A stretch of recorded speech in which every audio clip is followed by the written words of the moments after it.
ఈరోజు నేను క్యారెట్ హల్వా చేయబోతున్నాను. ఫస్ట్ క్యారెట్ని కడిగి బాగా తురిమి కుక్కర్లో వేసుకొని 2 విజిల్ పెట్టాను.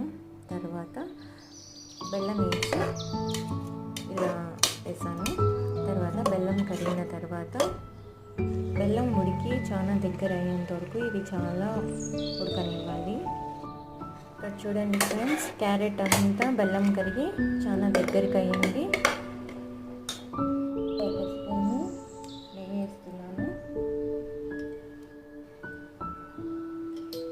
నెయ్యి కరిగిన తర్వాత గోడంబి, ద్రాక్ష దాంట్లో వేసి బాగా ఫ్రై అయిన తర్వాత క్యారెట్ హల్వాలోకి వేసుకుంటే క్యారెట్ హల్వా రెడీ.